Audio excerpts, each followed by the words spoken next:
স্বামী স্ত্রীর সম্পর্ক নষ্ট হয় মেয়েদের তিনটি ভুল করার কারণে। এই ভুল থেকে আমাদেরকে দূরে সরে আসতে হবে, এমনকি তাদের ডিভোর্স হয়ে যায়, তালাক পর্যন্ত চলে যায় এই তিনটি ভুলের কারণে। এই ভুল থেকে নারীদেরকে দূরে সরে আসতে হবে।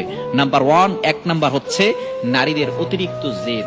অতিরিক্ত জেদ যে সমস্ত নারীদের রয়েছে তারা কিন্তু স্বামীর সাথে ভালো ব্যবহার করে না, স্বামীর সাথে অতিরিক্ত জেদ দেখায়, অতিরিক্ত রাগ করে। খবরদার, আপনার স্বামীর সাথে অতিরিক্ত রাগ দেখাবেন না।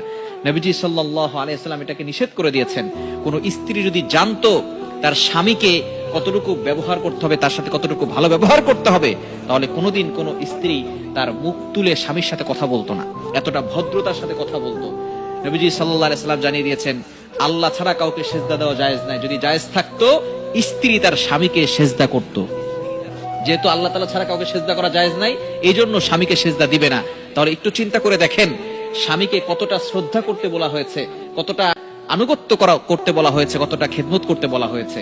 এজন্য এক নাম্বার হচ্ছে অতিরিক্ত রাগ, অতিরিক্ত জেদ দেখানো যাবে না।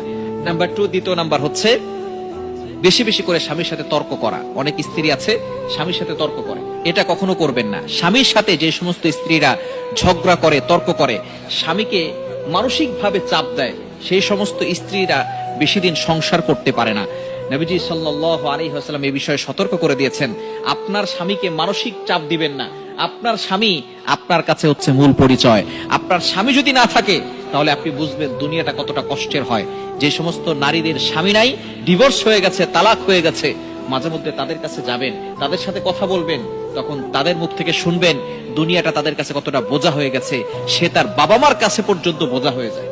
যদি আপনার স্বামী না থাকে আপনার বাবা মার কাছে আপনি বোঝা হয়ে যাবেন। আপনার ভাই বোন তো দূরের কথা, বাবা মা যারা আপনাকে লালন পালন করেছে, যেই মা আপনাকে পেটে ধরেছে, সেই মা পর্যন্ত আপনাকে দূর দূর করে তাড়িয়ে দিবে।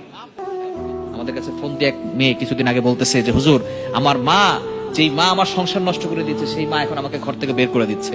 সুতরাং কেউ আপনাকে পরিচয় দিতে চাইবে না। সুতরাং আপনার স্বামী হচ্ছে আপনার মূল পরিচয়। এজন্য স্বামীর সাথে তর্কে জড়াবেন না। এবং তিন নাম্বার হচ্ছে খুবই গুরুত্বপূর্ণ, সেটা হচ্ছে বাবার বাড়ির কুপরামর্শে নিয়ে যদি চলে তাহলে ওই সংসার বেশি দিন টিকে না। মা অনেক সময় উল্টাপাল্টা বুদ্ধি দেয়, খবরদার, আপনার স্বামী আগে, এরপরে মা যদি উল্টাপাল্টা বুদ্ধি দেয় তাহলে মার কোনো কুপরামর্শ আপনি নিবেন না, তাহলে কিন্তু সংসার বেশি দিন টিকবে না। এই বিষয়ে আমাদেরকে সবসময় সতর্ক থাকতে হবে। প্রত্যেকটা নারীকে এই বিষয়গুলো জানতে হবে, যাতে করে তার স্বামীর সাথে ভালো ব্যবহার করে, উত্তম ব্যবহার করে। স্বামী খারাপ হতে পারে, কিন্তু আপনার স্বামী তো ফেরাউনের মতো খারাপ না। আপনার স্বামী ফেরাউনের মতো খারাপ না। ফেরাউনের সাথে হযরতে আসিয়া তিনি থেকে দুনিয়া থেকে এই জান্নাত পেয়ে তারপরে গিয়েছেন। সুতরাং আপনার স্বামীর জন্য আপনি দোয়া করেন।